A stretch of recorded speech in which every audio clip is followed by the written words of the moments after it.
We're all told that the stock market is the place to be if you want to build wealth. But what if the game we think we're playing isn't really the game at all?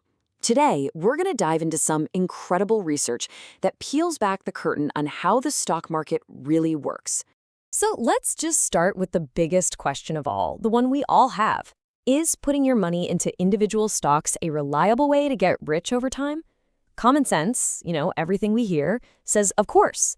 But the actual data, well, that tells a much, much different story. Okay, get ready for this. Researchers looked at every single U.S. stock listed since 1926, and they found that a majority, 59% of them, actually destroyed wealth. Yeah, that means they did worse than just sticking your money in super safe Treasury bills. More than half of all stocks have historically been losing bets.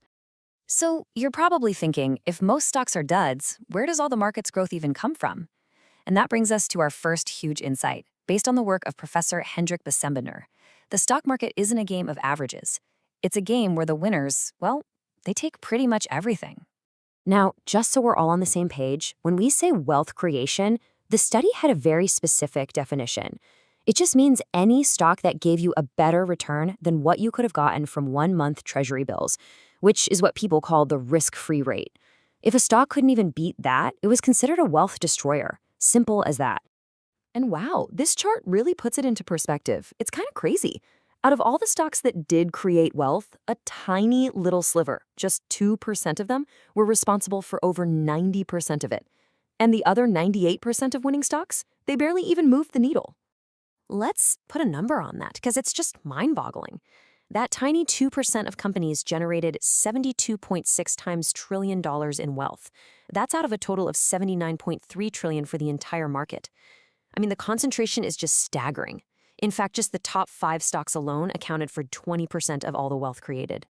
So what did these superstar stocks look like? Well, sure, they had strong fundamental growth. But what's really interesting is that they weren't all tech companies, not by a long shot. And this is so important, they were often incredibly volatile. We're talking huge, stomach-churning price drops along the way. So holding on to them, yeah, that was anything but easy. All right, so that's one piece of the puzzle. Now, a totally different study came at this from another angle. Instead of just looking at stock returns, they looked at the company's actual business performance, its real-world earnings, and compared that to its stock price. The researchers asked a really simple but incredibly powerful question.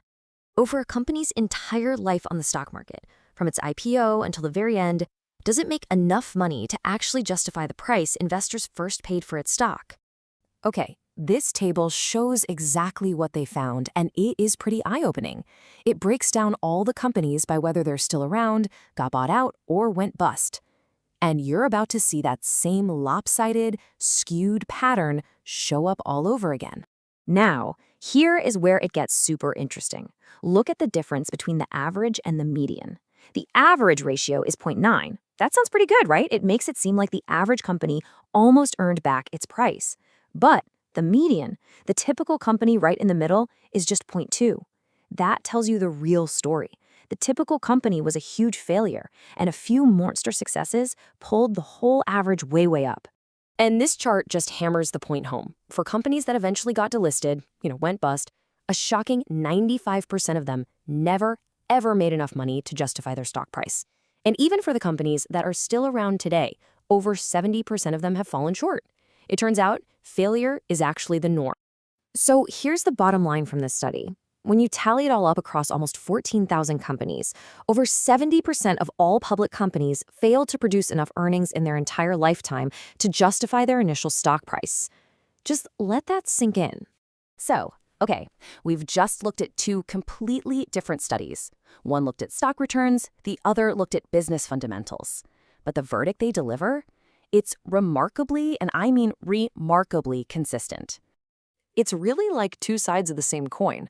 On one side, a tiny fraction of stocks are responsible for basically all of the market's gains. And on the other side, a tiny fraction of companies produce the kind of incredible earnings that can justify a high valuation. It's the exact same story, just told 2 different ways.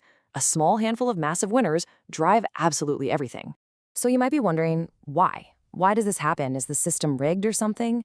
Well, no, not really. It's just math. This is the natural, completely unavoidable result of long-term compounding. A few companies that succeed and just keep growing will eventually become so enormous that they dominate the returns of the entire market. I know, this all sounds pretty intense, maybe even a little scary.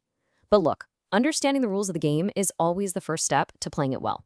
So, knowing all this, what is an investor supposed to do? What's your strategy? When you really boil it down, this research points to two main paths you can take. You can either accept this reality and just buy the whole haystack, or you can try to find those few golden needles hidden inside it. First up is diversification, which usually means buying an index fund. The beauty of this is that by owning the whole market, you are 100% guaranteed to own those few massive winners that drive all the returns. Of course, the trade-off is you're also guaranteed to own that 59% of stocks that end up failing. Then there's the second strategy, concentration. This is the attempt to be a great stock picker, to identify and own only those amazing wealth-creating companies. The potential reward? Oh, it's much, much higher. But, and this is a huge but, so is the risk. If you fail to pick those few key stocks, you risk missing out on the market's gains completely. And that brings us to the final crucial question. Look, there's no single right answer here for everybody. But understanding that the stock market is not a game of averages, but a game of extreme winners, that right there is the most powerful insight you can have. So knowing the game is this lopsided, how will you choose to play?